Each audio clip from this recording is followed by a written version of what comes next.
Today the awesome oscillator got a red bar, likely confirming now a lower high. We got to take out the 10 and 20 period moving average and close below the cloud to get a bearish reversal of conditions. That happened today. It's likely going to be that we validate the bearish doji evening star candle pattern that has formed that I'm talking about in this video that I talked about yesterday. Confirming that will give us a bearish reversal of conditions and validate that 3-day candle pattern. Keep in mind, we're getting a red bar on the awesome oscillator showing momentum is starting to wane now. You drop below the 10-week moving average. You drop below the 10-week moving average and the lower boundary of the cloud here. You'll get a bearish reversal of conditions in the weekly time frame. This is likely suggesting that is about to happen.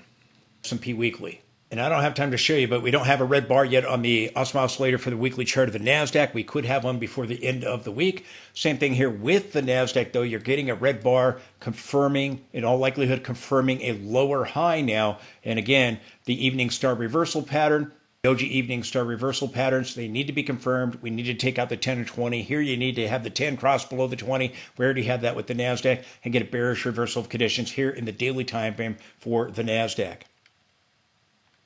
A couple of my signals on the S&P turn back to bullish because we're going sideways, but a lot of them remain bearish, like right here. Now this signal turned back to bullish on NASDAQ. Again, NASDAQ went up to just under the previous high, but here NASDAQ back to bullish again, showing sideways.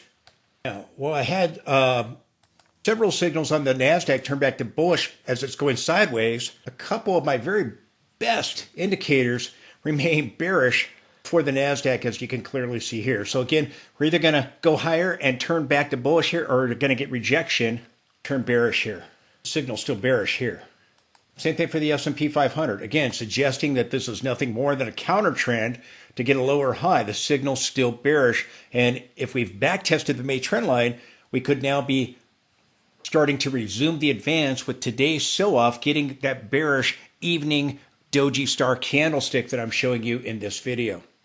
Did a great job calling the top, calling the bottom, been consistently bullish except for in early August there. Now the signals remain bearish even with the rally back up. So again, I think you're going to see the sell-off. I think you're going to get it close below 65.50 and confirm the reversal bar, and I think you're going to confirm the head and shoulders top. Okay, the VIX nails it yet again. Out of all the recent calls on the VIX, it only missed one time, and that was yesterday. By yesterday's close on the S&P, which we ended up only closing up a quarter. The VIX was predicting yesterday would be a down day. We ended up 1/4 of a point, so it was flat. The other predictions on the VIX have been correct in the month of October. The VIX has just been nailing it. We have earnings this week. We just got Tesla revenues. You can see up here growth of 12% after 2 down quarters in a row. Right now, the market's pretty much flat with futures and after hours with that announcement. But we had a down day. The VIX got it right. The VIX predicted today's sell-off. There was an 85% chance of a down day, 15% chance it didn't play out because we had a move on the VIX of down more than 10% on Monday, predicting the S&P would have a down day or resume the sell-off within 2 days. Now happening. So we did get the down day. The VIX got it right. The Dow was down. The Dow was down 334 points, 0.71%. The S&P was down just over 0.5%, down almost 36 points to close at 66.99. We're getting the lower high now. The head and shoulders pattern looks like it's now starting to play out as it's completed. Look at that. The NASDAQ was down nearly 1%, down much lower, more than 1% at the lows. The Russell was down nearly 1.5%. The VIX, which predicted today's sell-off, was up 4%. It was up 0.73 to close at 18.60. VIX continues to warn that we're going to have a wave of volatility. The Dow drops more than 300 points on more trade fears and the latest batch of earnings. Now listen to me carefully. We've got really important things happening. Friday, before the market opens, we're going to get the CPI data. They brought back furloughed workers to get the CPI data complete because they need the information, the COLA for Social Security. We're not going to get a jobs number, but again, there's a good chance it's going to be a negative number. Good chance we're going to get a big sell-off CPI and a big sell-off next week. And as I keep saying, as I said at the top, as I said last week, as I said this week, the stock market has likely peaked at major resistance. We hit my target level in the weekly time frame, that upper channel that I've talked about. And I'm getting major sell signals, and we got a 9-9 signal there, and we've got other signals warning in the weekly and the monthly time frame. So I think you got a good shot, but we're going to get the CPI data. It's supposed to come in higher than the previous month on the headline number. The headline number is supposed to be 3.1. The previous reading was for last month was 2.9. The core is supposed to come in the same at 3.1. Again, this could produce a sell-off. If you start seeing the inflation data tick up, which again I predicted months ago that it was bottoming, getting a higher low. So could the inflation data rattle the market this week with the CPI we're going to get on Friday? Then next week we have earnings. We got the Fed. Again, the Fed cuts after the top. Again, we had the Fed cut. The market went to new high. The market peaked. The Fed cuts in 2007. The following two cuts led to sell-offs until the market tanked 20.5%, and the Fed did emergency cuts. You'll likely see something similar to that. You got the trade tensions. You got the meeting between the presidents of the U.S. and China meeting. If that meeting doesn't go well, Trump will go forward, impose the 100% tariffs. If that meeting goes good, he might delay that. Supposed to have a trade deal ahead of those implemented. They do not have one, and there are trade tensions going on. So pay attention to that. You've got that next week. You've got the earnings. You've got the Fed. You've got the deadline coming up there for those 100% tariffs a week from this Saturday. So it is on a weekend, but again, next week could really create a lot of volatility in the stock market. We've got the government shutdown. I told you, I think this is going to last longer than most people think, and I think it will eventually take its toll on the market. Now, the second longest government shutdown in history. Maybe I'm wrong. Maybe the shutdown ends this week. Well, the politicians are saying that, but I think this is going to go on longer than most people think, and eventually there could be concerns about recession if it does, which I think is going to cause the market to be concerned. Got all these things going on. You still have the banks, and the regional banks are huge exposure to commercial real estate and the crisis that's going on there.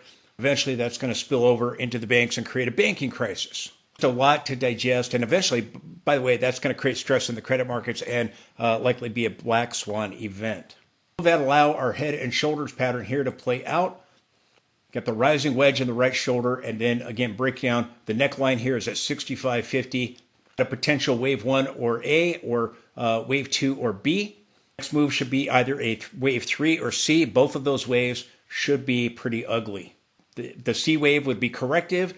The wave 3 could be an impulsive move here. You got a possible leading diagonal if it forms in sections of threes. Watching all of that. But again, your head and shoulders pattern likely set up a lower high. We've moved to the lower boundary. We're bouncing off the 200 period here on the 60-minute chart. Got the 10 and 20 below, the 10 below the 20 with the crossover in the daily time frame. The 50 is likely going to cross below the 200 when we drop below the 200 period moving average, and then we'll start moving towards this low.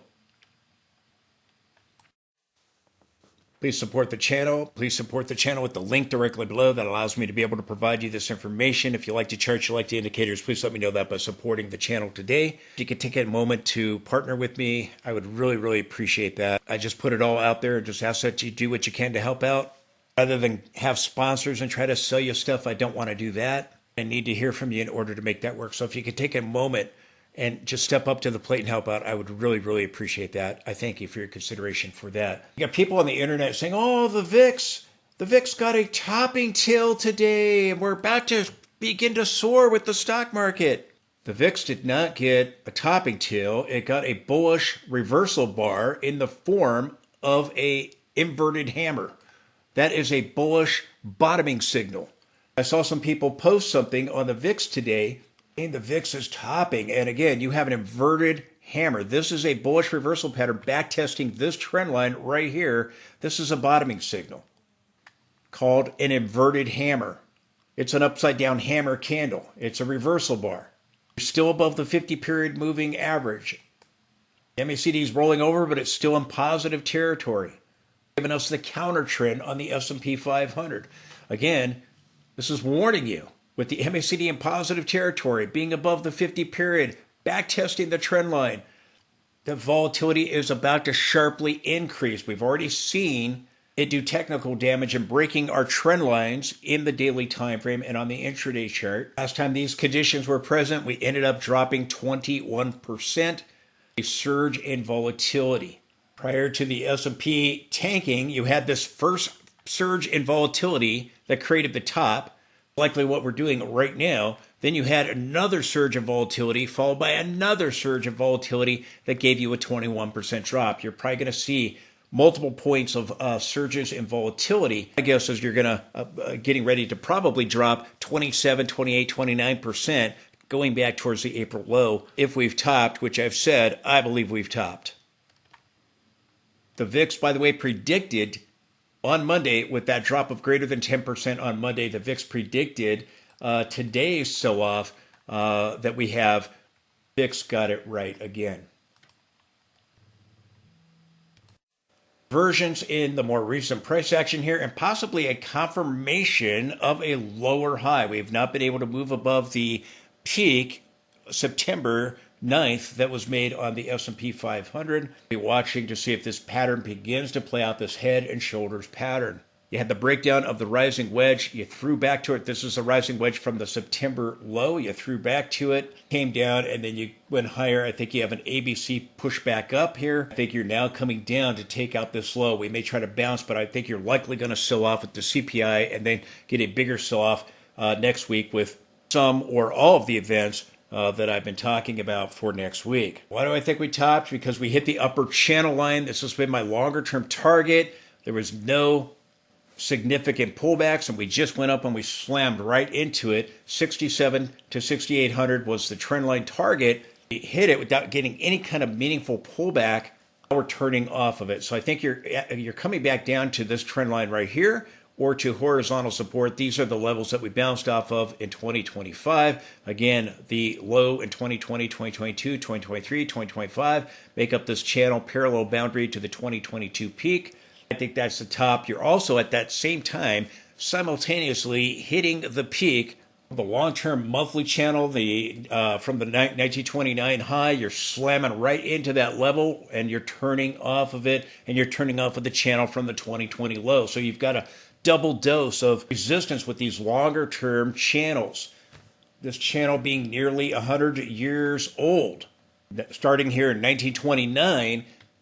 Really, it is 100 years old because the rally going into it, but I'm just saying the channel itself, connecting the dots here, nearly 100 years old, and we're slamming right into it. If you're doing that, you're hitting this channel here in the weekly time frame from the 2020 low and turning down off of it. That's a red trend line you see there. Also, we're back testing the 2023 low trend line there, as I've talked about. We've turned off of these trend lines. You can see the upper channel line there in red. You can see the back test of the 2023 trend line here with the blue trend line. And then we broke down from the trend line here from the May low. This black trend line has marked all the pullbacks, and we broke it. We broke it when Trump announced 100% tariffs on China by November 1st if they don't have a deal. China's playing games with the rare earths, exports there, and just doing other stuff. Now, don't be surprised if Trump goes ahead and goes forward with those tariffs. Maybe they get a good meeting there coming up here next week. They do. Maybe Trump delays it further. We'll see. But if he goes forward with it, it could rattle the markets, crypto markets, traditional markets. We've broken down here, but there's been no confirmation. For this bar, you need confirmation and a follow through to the break of that trend line. We have not gotten it.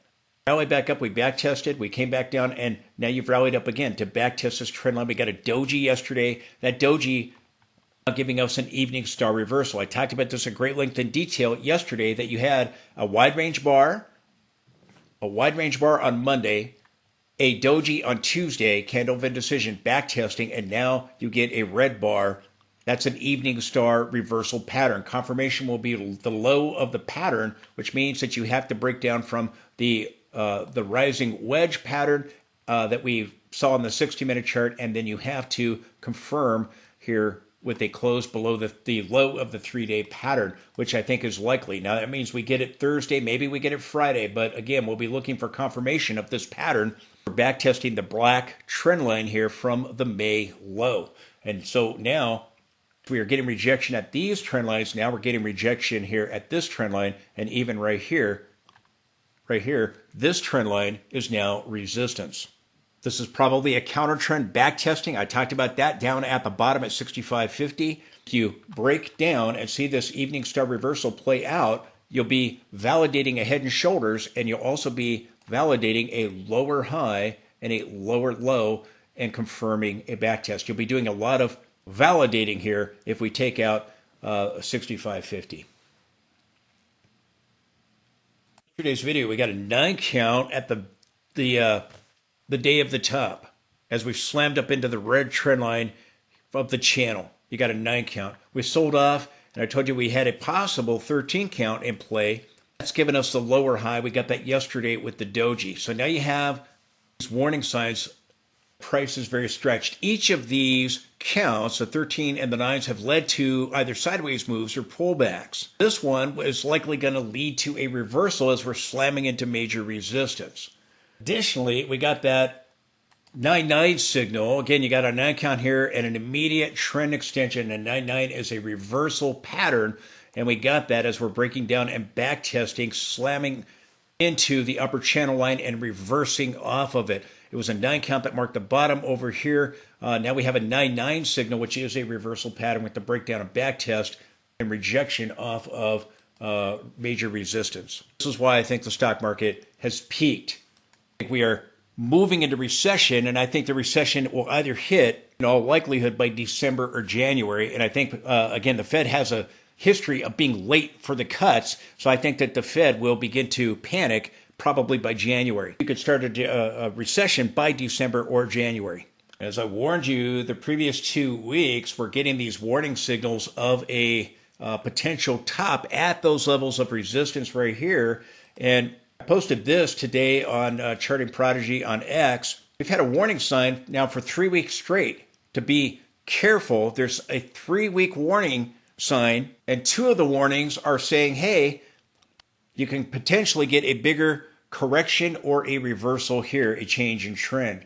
And again, this is what was present back at the February peak, back at the December high as we formed that divergence. This was what marked a bottom here back in April. Here we had a correction to the July 31st peak into early August there, but then the signal was canceled out and there was no confirmation of that. We had confirmation back in February at the peak, and we had confirmation at the April bottom. So I think you're going to see a bigger sell-off. This is the weekly chart of SPY, and you got these warning signs here at major resistance levels that I'm showing you. So again, take heed to the warning. Up at the top, you're hitting major resistance with my target level with the weekly time frame. So I told you at the top, I told you last week, and I've told you this week, I believe we've topped. Going sideways because the market doesn't immediately sell off, then people go, oh, there's no danger, nothing to see here. And again, we're likely going to get a pretty violent move to the downside. I think you're going to retrace much of this move here very quickly in the next 2 months. Rally took 7 months to get up to the high from April to October. I think you're going to come down here, and I think by December or January, you're going to be down here somewhere testing this low. I think you're going to end up dropping 29%. I've marked it right there from the high down to this low is 29%. I think you're going to drop something like 26, 27, 28% of the S&P. I think it will be bigger than this. As I've said, I told you when we top, I think the drop will be bigger than this. This was corrective. So I told you we're going to go make new highs. I told you we were bottoming in April. This is going to form a massive corrective move, and it can unfold in a couple of different ways. A 3-3-5 correction or a 5-3-5 correction, flat or a zigzag corrective move, or even a complex corrective move. Don't know. There are different types of corrective moves, but I think, again, you're going to end up seeing the S&P drop 50 to 65% or so. You're going to see Bitcoin drop 80%. That's going to take Bitcoin down to 25,000 or probably beyond it. The minimum objective target, that's with the NASDAQ. I think you're going to see, a 70 or 80+% drop on the NASDAQ. I think this is going to happen over the course of 2026, maybe on into the first half of 2027 somewhere, and then you'll get a stock market bottom. I think you're going to get a move down that is going to cause the Fed to panic in either December or January. Also have concerns about the banks once again. I told you eventually that's going to probably be the black swan event later in the recession, producing huge amounts of stress in the credit markets because of the banks' loans and the regional banks, especially with their exposure to the commercial real estate sector, which is a crisis right now, and that crisis is going to spill over into a banking crisis. Now, I believe, again, we've had a completion down here of cycle wave 4. I think this whole thing completes cycle wave 5, as I said, and I think that completes the super cycle and the grand super cycle, and I think you're topping at the trend line that we have there in the monthly time frame, as I talked about over the weekend, and I'm showing you in this video that channel. We have to confirm, though, by closing below the break of this trend line. We broke this trend line from the April low. We broke the trend line from May. We broke the trend line from September. So you broke 3 different trend lines, 1 intraday and 2 on the daily chart here. And we have to get confirmation by a close below the 50-period moving average and a close below that low. I'm correct. We're going to get a massive sell-off right here, right now, in the next 2 to 3 months. You're going to see it happen. Probably a low by December or January.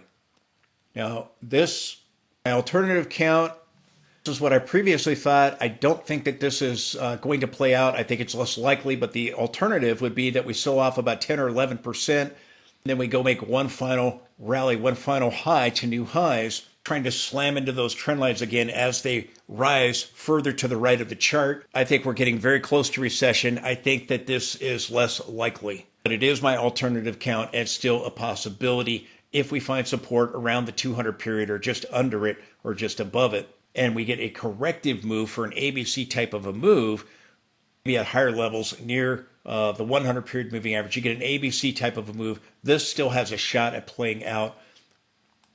I do think it's less likely, and as I've said, the top, as I said last week, and as I've said this week, I think we've topped.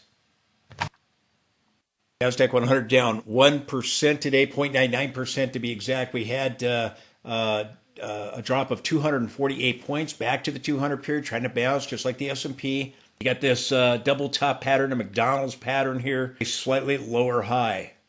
Double top patterns, either you get a slightly lower high or oftentimes you get an overthrow and you get a slightly higher high. But we've got major resistance here. We turned off major resistance right there, and we're just under it right here in the daily time frame with our broadening formation. And in that broadening formation, you have this double top pattern. Confirmation is down here at the low from October 10th, and that is a very day that NASDAQ peaked. Peak NASDAQ made a higher high. The S&P peaked the day before, which is very common at tops. NASDAQ 100 turned off of this trend line. Again, our massive broadening formation. NVIDIA's got the same pattern at major resistance. You've got Bitcoin and NVIDIA turning off major resistance. You've got NASDAQ and S&P turning off major resistance.